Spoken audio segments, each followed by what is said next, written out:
All right, welcome to another Monday webinar, IPAC EDU. I have so many of my favorite people here right now. I'm absolutely thrilled to say that we have Alexis Baden-Meyer, we have Zen Honeycutt coming in at the end, we have Michelle Perro, and we have Stephanie Seneff.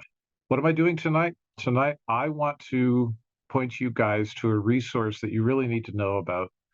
These ladies came together a little while ago, and they did a fantastic discussion among the four of them on topics that really matter to you. We all care about our kids, so what's going on with the kids? According to Alexis Baden-Meyer here on her Rockfin, she says, as of 2011, 43% of U.S. children, 32 million, had chronic health conditions, increasing to 54.1% when overweight, obesity, and being at risk for developmental delays were included. These data are 13 years old, and newer studies suggest that these numbers continue to escalate at shocking levels. Absolutely. As any parent knows, trying to get to the root cause of common problems like extra weight, allergies, asthma, GI upset, eczema, learning challenges, or behavioral issues can be maddening. Thankfully, there are some moms, doctors, and scientists out there who don't give up. In this conversation, Organic Consumers Association's political director, Alexis Baden-Meyer, um, talks to three such women: pediatrician Michelle Perro, scientist Stephanie Seneff, and Moms Across America founder Zen Honeycutt.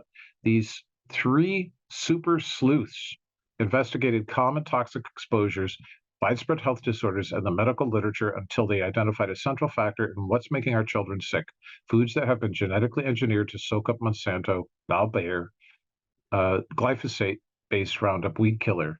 All right. Wow. So that was really amazing. I'm going to take the pole position on questions. And first, I'm going to say thank you, Alexis. Amazing crew that you pulled together. What a great job you did in bringing this together. Dr. Perro and Zen made it. Yay, she's here. And Stephanie's still here. Dr. Seneff is still here. So my first question to you ladies, and you should all be able to unmute just fine now, is getting pesticides out of agriculture means getting it out of the production chain. And if we passed laws right now and said, okay, we're gonna ban glyphosate or whatever. When I went out to Oregon, I gave a talk at the University of Oregon, invited by vaccine risk aware Americans. They secured the room for me, and a family, Stacy Black and her husband and her son, hosted me, and I had a great visit and a time of my life. And their son Walker was going to school, and Stacy said to me, "Dr. Jack, you have to come to school for lunch. You have to come. You're not going to believe it." And so I showed up the next day for school for lunch, and I expected, there to be, I don't know, lunch lady, right? But it wasn't. It was the moms. The moms went in. They go first thing in the morning. They take shifts. A different crew of moms go in. They make lunch for their own kids at school. Now, I'm looking at the food that the moms prepared, and I go, "There's no way these kids are going to eat this food, right? There's no way they want pizza. Kids want this, right?" And I noticed that the kids got their trays just like typical kids. They went over to this part where there's all this green stuff and food, and over this part where there's more green stuff and food. And they were taking big mounds of vegetables, and it was incredible. It was a private school. The moms went and took over. They kicked out the corporation that had the contract, right? So my question is, what can we do now? Right now? I mean, maybe school boards could be convinced to only contract to food providers that had X percentage of organic per year, maybe add 5% of the food, 10%, like that. And so the consumers take over that way. Maybe they could be forced to, by law, local law, soak, and you guys correct me scientifically if I'm wrong, soak the vegetables in baking soda, soak all the ingredients in baking soda before they cook with them, for 15 minutes. Stephanie's laughing. Am I off base here? Who wants to go first? Well, I just want to add that she's laughing because that will not do anything to get glyphosate out of the food. Yeah, that's right. Glyphosate absorbs right in, and we're going to be consuming that. If glyphosate's used on the crop, we're going to be consuming it. It doesn't wash, dry, or cook off And so that is an ineffective, and that's actually the thing that got me almost the most mad was when, besides the fact when I found out that glyphosate does not wash, dry, or cook off from Howard Vliger when he did like 14 talks in Orange County in 6 days, and I went to almost every single one of them. Every time I got mad when he said that.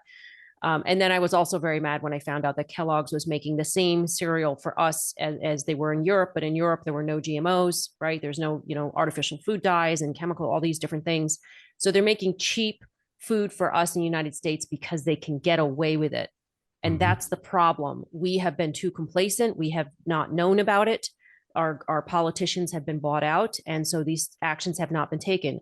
And what we can do about it is, the big one that needs to happen is to pressure the federal government so they actually make these changes nationwide, that we actually transform the food industry, which is what Moms Across America has set out to do, and Health in America and beyond, by actually transforming the farming practices to regenerative organic farming practices, which is what I'm so glad that Alexis and Michelle Perro, and of course Stephanie Seneff through her work has been advocating for a very long time.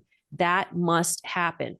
But in the meantime, simply we need to bring organic lunches to our kids, for our kids to school. And we do need to educate our food directors and our school principals. But as my husband pointed out to me, when I actually, this is how Moms Across America got started. I went to my school and asked them for better school lunches. And they said, no, they can't do anything about this. And I came home and cried.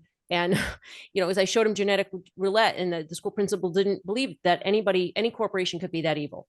He did agree with me that he would stop spraying Roundup around the school. So that was great. But he didn't want to do anything about the school lunches.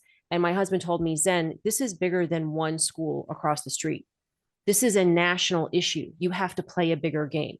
And it was in the next half hour that I had the moment, the download from whomever, wherever, that we needed to join in 4th of July parades and raise awareness across the nation, a nationwide issue with thousands locally and millions nationally in a single day about GMOs, because this is a national issue. And it's only really the federal government and people all across the nation that are going to make these changes. Brilliant, brilliant. So the national approach matched with the local approach puts them in a vice, right? So Yes. perhaps if everybody within the sound of my voice who's a mom, even if your kid's no longer in school, has the time and the ability to join a school board, maybe That Moms helps. Across Yep. America. Well, first join Moms Across America first, right? And Yeah. then we'll fill Moms Across America with school board members, and then you guys can figure out together what's working, what's not working. I've got to congratulate you ladies. I don't know if you noticed this or not, but Alexis mentioned at the beginning that it was the new MDs. You want to tell us about the new MDs, Alexis? I want to emphasize that. Well, I can't take credit for that slogan. I think that belongs to Dr. Perro. Okay, Michelle. Well, it's an easy brainchild because, Zen and I have been on the road before with another amazing scientist, Dr. Michael Antoniou, who runs a genetic program, and he's been studying GMOs for decades in King's College in the UK, lots of studies. And we have an American easy swap with Stephanie Seneff. So Zen, myself, and Michael took this show on the road. We did call ourselves the New MDs. That was the modern kind of configuration of this. And we were in Australia and New Zealand, and we spoke everywhere talking about this topic in about 2015. But I would just like to, kind of tag on to Zen, because what she said was so powerful. Hang on. People might not know what the new MDs stand for. Oh, explain it. Sure, can do that. Moms, doctors, and scientists. So no longer is it just you're in the clinic office of the doctor or the lab scientist doing a little experiment on rodents, or moms, hovering in, and in their cars picking up kids at school. Oh, no. We're a lot bigger than that. We joined forces, and with the leadership of our political teams from Organic Consumers Association and Alexis Beta-Meyer, we're formulating a well-orchestrated educational solutions-based platform on how we change the conversation. So yes, the national, right on. Yes, to the international, absolutely. But people should not forget that local community grassroots activism matters. And boy, those schools stand up and take notice when all the parents organize and go to the local PTA meeting, showing up in mass, demanding for change. They quake in their boots. In the great state of California, no comment, but that's another conversation, James. $8 a day for every kid who's in school, and they lose $8 a day when kids are out of school. Can you imagine if all the moms are boycotting until the lunches are changed? They would lose $8 a day. And that's a lot of money when you multiply how many kids are in schools in California, for example. So let's support grassroots activism from the PTA to the school board demanding change. I think that's so beautiful because, you know, my own experience in Pennsylvania, I used to walk Ben to school, and I ended up, I had asthma, and I found that my asthma was exacerbated as I walked through the plume of diesel fumes from 6 school buses that were idling in front of the school on the way into school, and then on the way out. Then when I went to get Ben again, I would have to get that again. And I wasn't so concerned about myself, but I realized in my head, I go, well, wait a minute. There's hundreds of kids at this elementary school. They're exposed to this, all of them on the bus and not on the bus. And then I said, there's hundreds of schools in Allegheny County. There's thousands of schools. So I went to a local grassroots organization called Groups Against Smog and Pollution. And I said, do you guys think that we could maybe pass a no idling law that the school bus drivers literally just had to turn the key off? And they wrote up the legislation. It passed locally, sailed both sides of the aisle. At the state, it sailed through. It was the fastest legislation that they'd ever seen. And all school buses started turning off all around the state because one person said, hey, do you think we could do this? And the school bus drivers really didn't complain that they were cold. They understood it, right?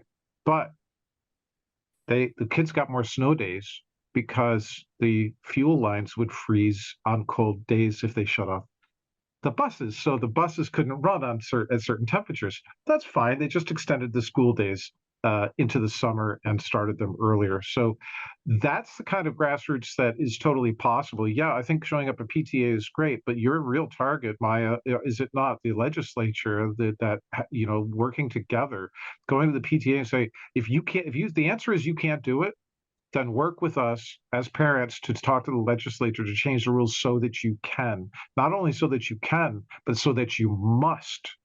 This was a mandate from the state that an employee of the school district had to take one action, turn the key off. It just made so much sense. Now, what power do these corporations have over school boards? Stephanie, Sen, Alexis, Michelle, anyone, to actually tie their hands on controlling which corporations they might contract with for food? Well, we don't know exactly which corporations. We know that Aramark is one of the biggest school lunch providers, and they provide to private schools as well as public schools. We know that there are conferences for school lunch food directors. They go to these massive conferences, and there are booths, and it's people like Papa John's Pizza and Burger King and McDonald's. And so these are the types of foods that are being served to our children. They may not be branded.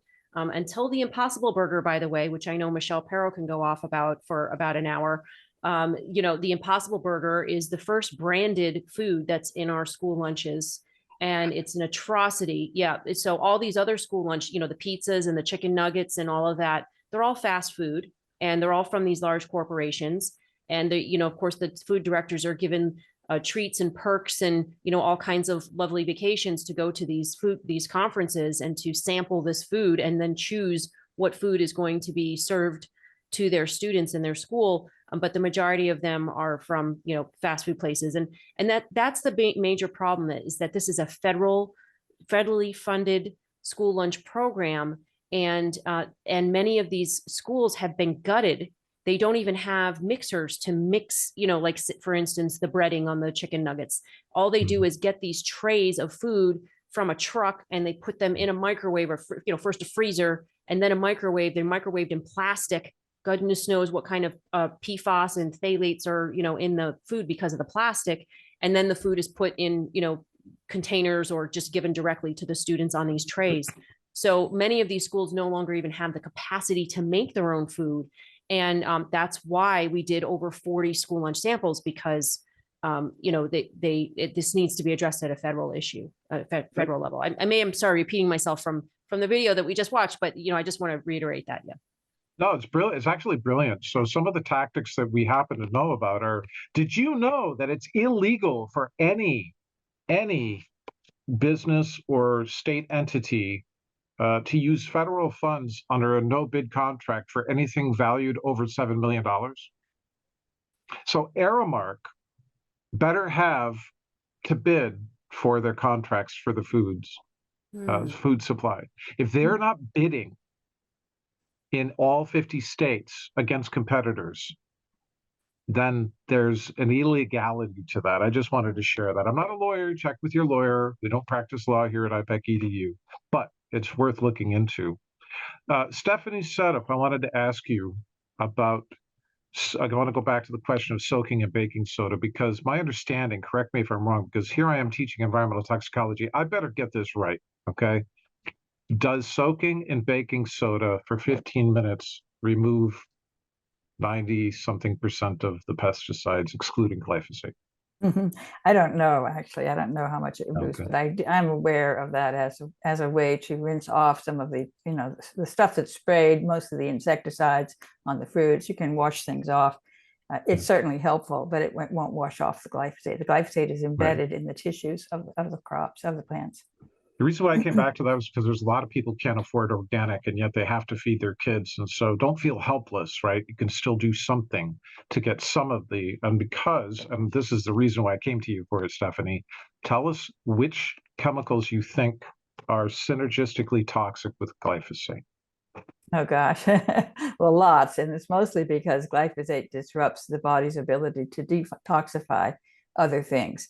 And certainly it includes the toxic metals, the mercury, the aluminum. Those are one of the principal ways that those are detoxified is through sulfation pathways.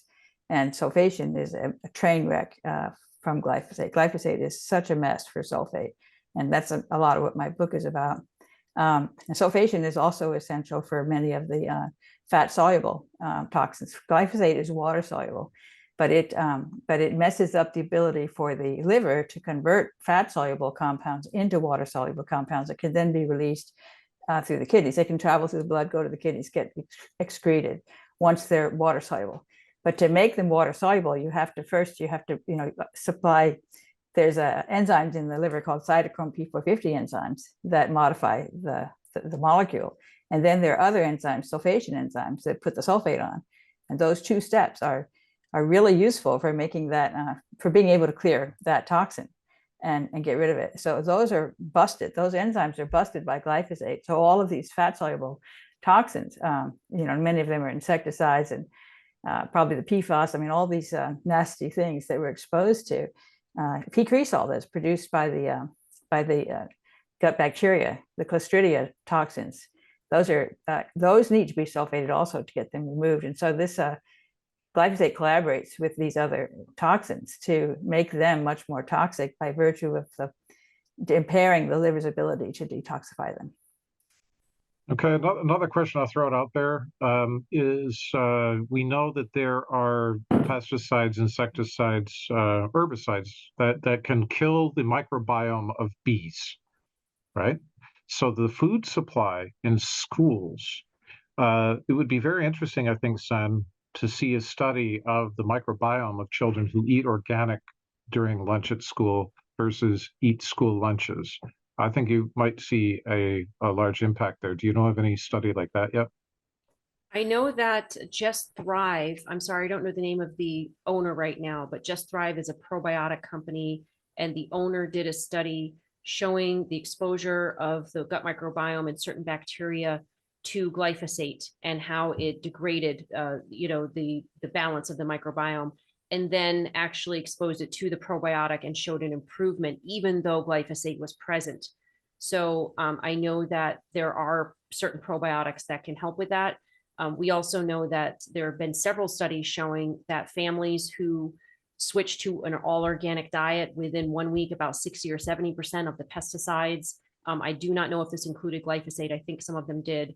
were reduced, and within 2 weeks, in some cases, 100% of those pesticide levels were, gone out of the urine. So within a very short period of time, you can improve at least the presence, reduce the presence of these pesticides in your body, and therefore, subsequently, right, the balance of the microbiome in your gut. And that's what, we talked about. It's so important to do that. You can't keep putting fuel on a campfire expected to go out. You got to get rid of the exposure altogether. Yeah, beautiful. So I want to send. I'll get right to you. I'll get right to you. I got to jump off this because what I want to say is, if this is all new to you and you've never heard any of this before, don't feel helpless and don't feel scared.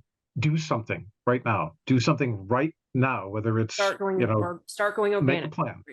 Yeah, move towards organic. If your budget can't afford it, look into things that you can do to reduce exposures, but do something. You are empowered by these women to do that. Go ahead, Michelle. Then I have a question for Alexis. Absolutely. So Zen spot on. That study was done by Kiran Krishnan. I want to do a shout out to who did that study. And Michael Antonio, our friend, and another scientist, Dr. Misnaj. The reason why it's so important is he used a kid's gut to simulate their microbiome. And the kid, he had to go to Belgium to find a kid who had never received any kind of antibiotics or vaccines to use their gut in a model. It's called a SHINE model, where they gave glyphosate. They've had just no pesticides, glyphosate, and then Roundup. And the worst one was Roundup on the effects on the microbiome. And be clear, they didn't expose the child to this. They made a model, which means that they inoculated a mouse with the child's microbiome. Not a mouse, an actual child's poop. They actually took this kid's poop and created this model. They didn't give it to the child because that would be not ethical, although we do other things to children that are not ethical. Hello. So, but let's say in that study, it was not ethical using this model called a SHIME, S-H-I-M-E, and they simulated. And if you look at an image of what a SHIME model looks like, it's really cool how they figured this out. And then they measured microbes, and they found that various probiotics could correct the deficits caused by glyphosate. Brilliant, brilliant. So thank you for that. Alexis, I wanted to give you the floor for a little bit because your video cut out at the end. And I suspect after that fantastic discussion with these ladies, you might have had some questions or thoughts to share. So let's reinvigorate that. Thank you. Well, I wanted to respond to what you were saying about contracting.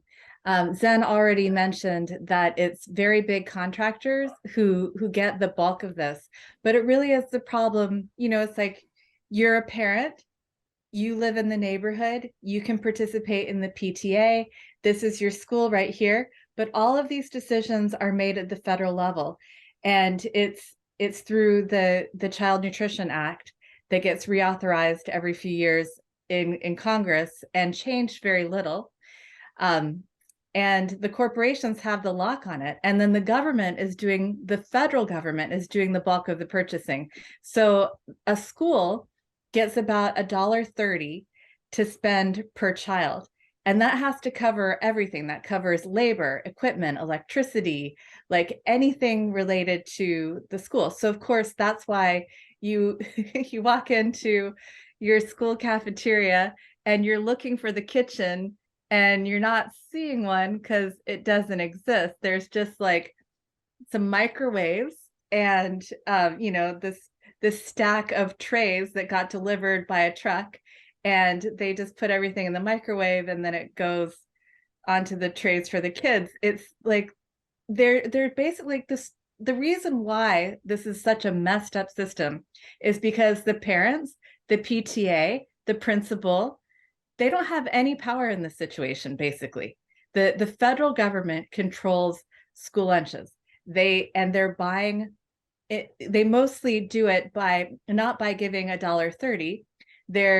They're purchasing food in bulk from farmers, from factory farms, from Tyson Foods, and the big Dean Foods or whatever the biggest dairy conglomerate is at this point. So this is why the system works perfectly for corporations, because they have a lock on federal policy. It's just a handful of corporations and one single buyer. Oh, that's a great So we point. need to break that up. I mean, I guess schools need to say at some point, like, that $1.30 that we get from you guys and that free factory farmed meat and dairy, like, Sure. we don't want it, we're opting out. I think that that would be the only real way to break this system, is for the states to develop, or maybe localities, states or localities to develop a policy of opting out. We don't want your poison. That's a great point. But during that discussion, while I was saying all that, you know what? I had an idea. The idea would be we need a test school that the parents stand up and say, at least give us a choice. We'll pay for it. We'll pay for all the food. We'll pay for the labor. We'll pay for the new equipment in the kitchen, right? But my child should have the choice of organic supplied by the food or the federal food, and we'll pay for it. And so we'll also pay for it per meal, right? So there are some really wealthy school districts that could actually set up a restaurant for their kids that are organic, right? And then you have the kids, Michelle saying no. I want to hear that she's saying no. That's great. Then you have the kids that show up at school and they have to eat the, I don't know, flat pizza versus the delicious, nutritious food. The other parents are going to go, oh, I want the best for my kid too, so I'm going to opt for the organic. And that brings the power of consumer choice. Michelle, where do I have that wrong? Oh dear. The problem with that, although that you would think that's a really great idea, because that happened in our county, which is a very wealthy county where I live, and in Northern California, and we did create organic food choices in our schools. The problem is that you develop a two-tiered system, the haves and the have-nots. So the parents who can afford the organic option, well, that's great. And the other kids, so the underserved or the impoverished kids, are eating the GMO crap. So now we have the two-tiered system. Yes, we'd like to be able to opt out, but we have to figure out a way to subsidize those who cannot afford it. So if we can figure that out, and we can, and there are ways to do it. And we had Conscious Kitchen was the group we were referring to before in our video that did this in Marin County, and the school they chose was a low-income school. And the school that vetoed it later was another low-income school. So we did it in low-income schools. So it's doable, but it's a hell of a lot of work. And absolutely, and I like your idea of the sandwich. We squeeze from the federal level, we squeeze from the community level until we create the change. But I believe that every child, there shouldn't be any opt-out, although I like the way you're thinking. It should just be blanket change yesterday. Time's out. Yeah. We're done with time. There's no more time. Fix it yesterday and let's move on for all children. Excellent. So let's get to the questions of the people that put them in the chat. Let's see if there are any. Maya Han says, in regards to too much Clostridia in the gut, I have become more concerned about probiotics and random bacteria counts. Can you share what probiotics, which probiotics don't make Clostridia worse? Does anyone know? Yeah, I mean, I could answer that. So what creates the overgrowth of Clostridia is glyphosate. And that was shown in several studies, veterinarian studies by Dr. Monica Kruger and her group out of Germany in veterinarian medicine. And for animals, first chicken and then cows that were fed glyphosate, they had the overgrowth of Clostridia. So removing the glyphosate is rule number one. You have to remove the glyphosate. What can offset that are lactobacilli? And lactobacilli, and Stephanie and I know this because we've discussed it, need manganese, and glyphosate's preferred mineral that it likes to bind is manganese. So that's an interesting thing about that. But lactobacilli work and bifidobacteria work. So a broad spectrum probiotic that has various lactobacilli strains like reuteri, rhamnosus, those are the main ones, and bifidobacterium that have infantis and breve are the main strains you want to focus on in children. You don't have to give them 50 billion colonies, you can give them 1 billion of colonies. But even better yet than that is giving them fermented foods like apple cider vinegar. Apple cider vinegar has Acetobacter. Acetobacter is one of the few microbes that's been shown to break down glyphosate. There are some more, according to a scientist named Diane Ingram, and she's also in Jeffrey Smith's new movie, Protect Nature Now. And you can hear all about that. I always have to give out a plug for Jeffrey Smith because he's really working hard to protect our microbes. So ferments like pickles, sauerkraut, all those ferments, if the kid could have dairy, of course, yogurts, kefir, etc. You can buy it, you can make it. You can make all these fermented foods. It's not so hard. I've even learned how to do it. And so you give kids that to rebuild the microbiome, but you've got to get rid of that glyphosate. Can I add the Acetobacter that she's talking about? That was actually, that issue was brought up to me by a Korean doctor when I was in South Korea doing a talk. He said Stephanie Seneff told him about it a year or so before. And that study came from South Africa back in 2018. And that study showed that in the soil, Acetobacter, this particular bacteria that's in apple cider vinegar, sauerkraut, and kombucha, was shown in the soil in interaction with the bacteria there to break apart glyphosate into non-toxic components, which is even better than detoxing it out of the body, because if you just detox it out of the body, chelate it, pull it out of the body, then it's still going to be in the water system, right? So breaking it apart into non-toxic components is ideal. Now, we don't know that that happens in the gut, but what I'm seeing, what happens in the soil happens in the gut. So that's why my family eats sauerkraut practically every day, and we drink kombucha and throw in apple cider vinegar into our salad dressings. That's a really easy practice that you can do. And as a mother, I did have to give my children gold stars to have sauerkraut every day for a little while, but after about 3 weeks they deal with it. They actually add it in now. I feel like they notice, especially around holiday times when they're eating a lot of sugar, sometimes they go and grab that sauerkraut on their own because they know they've been having a lot of sugar. They need to balance out their gut bacteria, and they notice a difference. I mean, my son started calling some cookies at a bakery the depression cookies.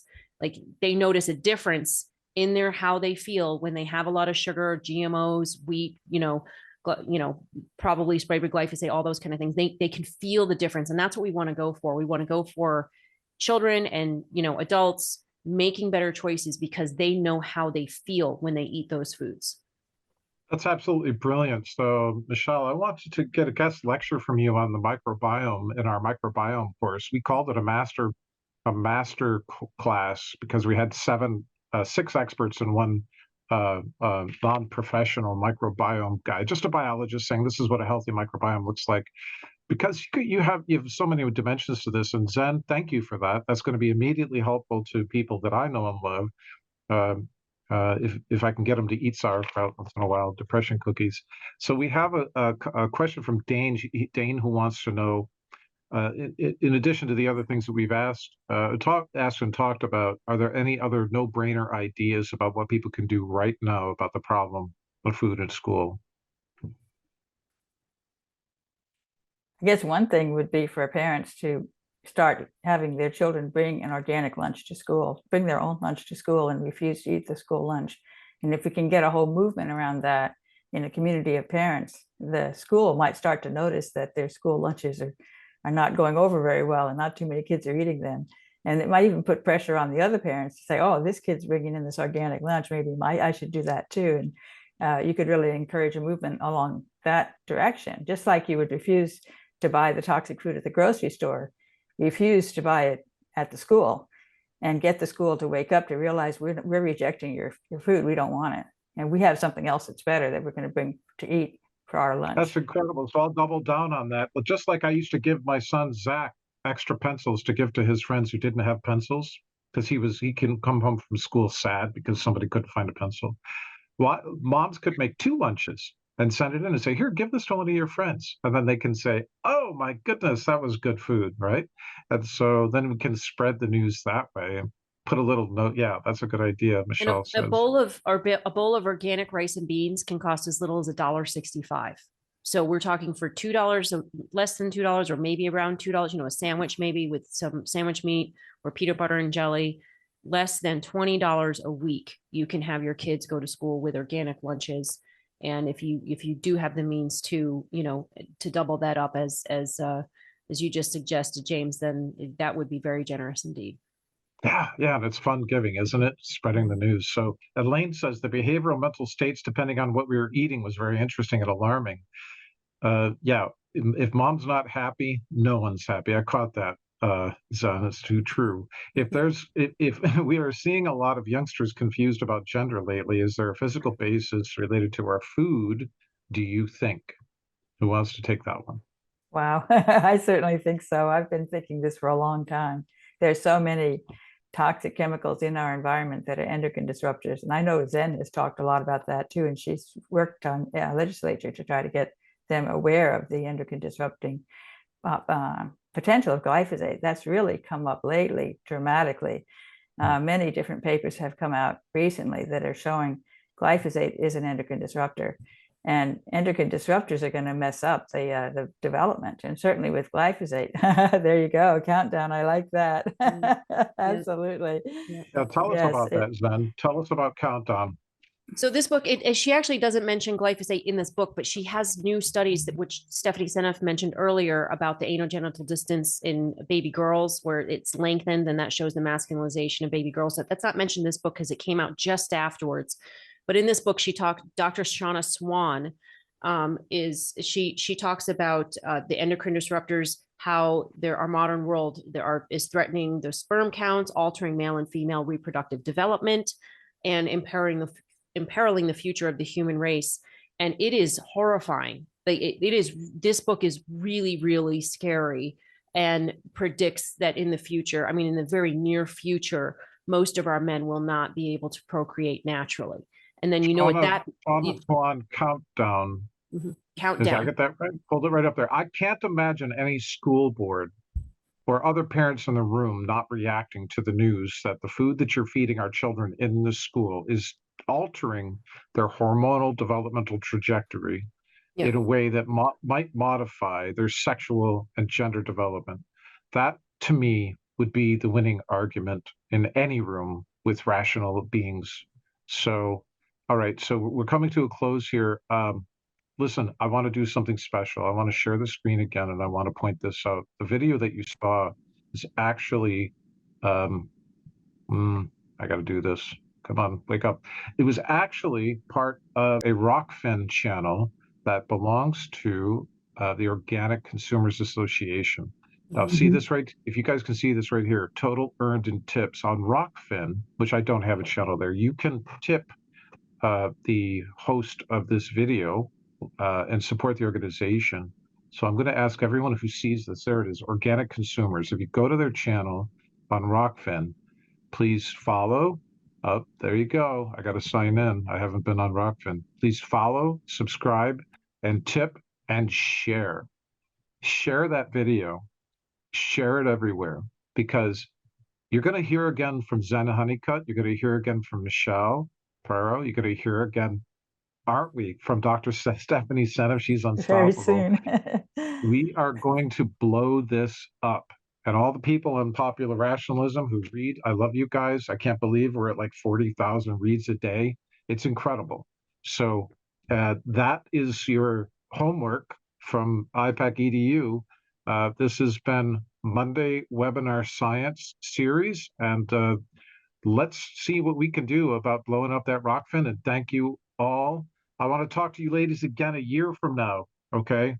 12/12/2023. I want to see what progress has been made. Let's take a score sheet and see how many of the ideas that we talked about are taking plant somewhere. Is Zen Honeycutt a U.S. state senator yet or not? Am I Oh my wrong? goodness. Let's get my kids through school first, dealing with EMFs and grades and inappropriate media, all kinds of things. I totally we want to see the bill. We want to see that bill by next year. We want to see that bill being pushed through the House and the Senate. We have a bill that's being worked on right now to get school lunches to be safer. And so that's a policy that needs to change. So when that comes out, we are going to be making a call to action for everybody to tell their senators and representatives to move on that right away. Well, that bill is written. No, it's not. It's percolating right now. We're dealing with toxicologists and the levels that need to be requested. Okay. When that bill is written, let me know. And then when it's actually, then we'll keep it active, because there's this kind of strange things that happens with bills that go dead. And we will get everyone to talk to their congressmen and congresswomen and the representatives and get them behind it. This is a nonpartisan issue, right?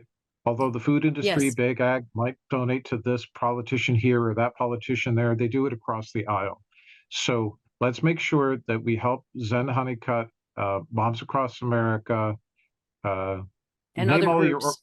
We'll be collaborating with other groups. Yeah. Name all, like you did in the last video. Name your organizations, please. Zen, Michelle, and then Stephanie.